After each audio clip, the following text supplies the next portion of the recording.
আসসালামু আলাইকুম প্রিয় শিক্ষার্থীবৃন্দ, আশা করি ভালো আছো।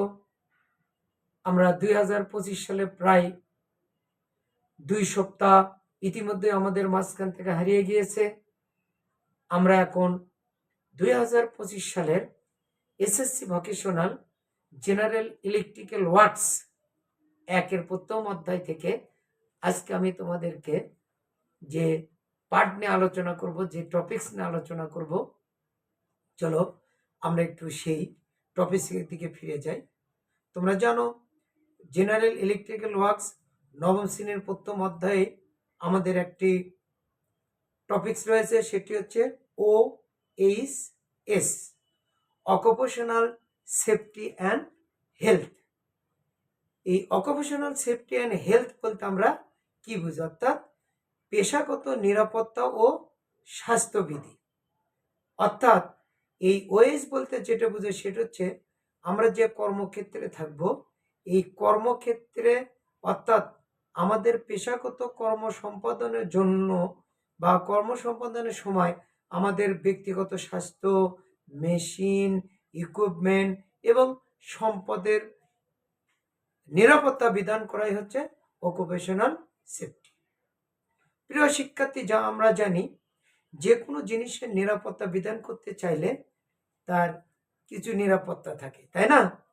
তো আমরা যদি এই ওএইচ এর নীতিমালাটা এখন তোমাদেরকে জানাতে চাই, তাহলে তোমরা স্ক্রিনে দেখো আমরা যে ওএইচ এর নীতিমালাগুলো রয়েছে সেগুলো কি। আমরা যখন ওয়ার্কশপে প্রশিক্ষকের কথাগুলো মনোযোগ দিয়ে শুনবো, তখন তার নির্দেশনা অর্থাৎ ওই শিক্ষকের নির্দেশনাটা আমরা সঠিকভাবে মেনে চলব, ঠিক আছে? অর্থাৎ আমরা যখন ক্লাসে প্রবেশ করব, প্রশিক্ষক আমাদেরকে যে কাজটি করতে বলে সেই কাজের দিক নির্দেশনা আমরা মেনে চলব। এরপর আমাদের যে কাজটি করতে হবে সেটি হলো কাজের সময় আমাদের সেফটি বিধানের একটা বিষয় জড়িত, অর্থাৎ আমরা কাজের সময় অ্যাপ্রনটা ব্যবহার করব।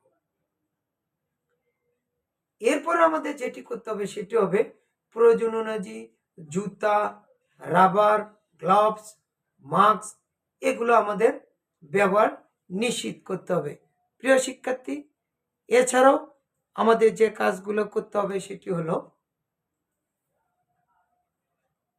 আমরা কারখানার ভেতরে ইমার্জেন্সি স্টপ বাটন কোথায় থাকে সেটা আমরা জানবো। যদি কোনো বৈদ্যুতিক দুর্ঘটনা ঘটতে পারে বা যে কোনো অনাকাঙ্ক্ষিত দুর্ঘটনা আমাদের ঘটতেই পারে, তাহলে সেই ক্ষেত্রে আমরা কি করব, যে ইমার্জেন্সি বাটন অর্থাৎ স্টপ বাটন কোথায় আছে সেটা আমরা জেনে নেব।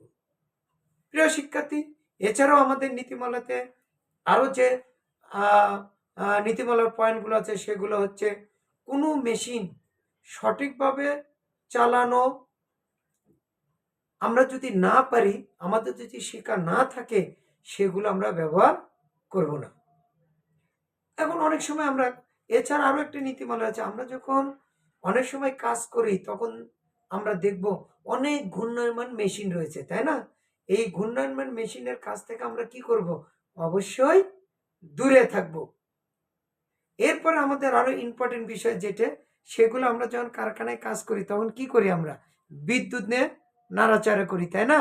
বিদ্যুৎ ছাড়া কিন্তু আমরা কোনো মেশিন চালাতে পারি না। তো এই ক্ষেত্রে আমাদের যেটি করতে হবে সেটি হলো কখনোই বিদ্যুতের খোলা তারে আমরা হাত দেব না, ঠিক আছে প্রিয় শিক্ষার্থী? এরপর আমাদের কি করতে হবে, ধারালো যে টুলসগুলো আছে আমাদের কাজের জন্য, যে ধারালো টুলসগুলো আমরা ব্যবহার করি, এই ধারালো টুলসগুলো আমরা কখনো পকেটে রাখবো না, ঠিক আছে? এরপরে কাজের উপযোগী যে যন্ত্রপাতি সেগুলো আমরা কি করব, সঠিকভাবে সতর্কতার সাথে ব্যবহার করব। এরপরে আমরা ওয়ার্কশপে যখন কাজ করব তখন আরো যে জিনিসটা আমাদের মাথায় রাখতে হবে সেটি হলো আমরা কখনোই নষ্ট যন্ত্রপাতি ব্যবহার করব না। এরপরে আমাদের একটা বিষয় থাকে, সেটা হলো কি, যন্ত্রপাতি রক্ষণাবেক্ষণ, তাই না? আমাদের যন্ত্রপাতি রক্ষণাবেক্ষণের একটা বিষয় থাকে। তাহলে আমরা যন্ত্রপাতি রক্ষণের সময় বিদ্যুৎ সরবরাহ বন্ধ আছে কিনা সেটি দেখব। অর্থাৎ বিদ্যুৎ সরবরাহ আমাদের কাজ শেষে, ওয়ার্কশপের কাজ শেষে আমরা কি করব, যন্ত্রপাতি পরিচালনা যখন শেষ হবে তখন আমরা অবশ্যই বিদ্যুৎ সরবরাহ বন্ধ রাখব।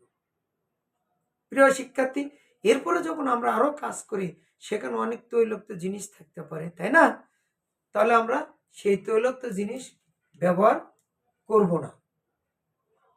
এরপর আমরা আমাদের সেফটির জন্য ওয়ার্কশপে কিন্তু অগ্নি নির্বাপক যন্ত্র থাকে। তাহলে আমরা যখন ওয়ার্কশপে কাজ করব যাতে অনাকাঙ্ক্ষিত দুর্ঘটনা না ঘটে, তার জন্য আমাদের কি করতে হবে? তার জন্য আমাদের যেটি করতে হবে, অগ্নি নির্বাপকের অবস্থান এবং তার ব্যবহার সম্পর্কে আমরা আগেই জেনে নেব। এরপর প্রিয় শিক্ষার্থী, আমরা যখন কাজ করব তখন দুর্ঘটনা ঘটতেই পারে, অনাকাঙ্ক্ষিতভাবেও দুর্ঘটনা ঘটতে পারে। তাহলে আমাদের একটা প্রাথমিক চিকিৎসার একটা ব্যবস্থা থাকতে হবে, তাই না? তাহলে আমরা কি করব, ফার্স্ট এইড বক্স আমার ওয়ার্কশপে কোথায় আছে সেটার ব্যবহার সম্পর্কে আমরা জানব। প্রিয় শিক্ষার্থী, আমরা সর্বশেষ যে বিষয়টি জানব সেটি কি, কাজ শেষে ওয়ার্কশপের সব মেশিন সুইচ বন্ধ আছে কিনা তা নিশ্চিত করার পরে আমরা ওয়ার্কশপের দায়িত্বপ্রাপ্ত ল্যাব অ্যাসিস্ট্যান্ট অথবা ওয়ার্কশপের ইনস্ট্রাক্টর বা প্রশিক্ষককে আমরা বিষয়টি অবগত করব যে আমাদের কাজ শেষ, মেশিন বন্ধ এবং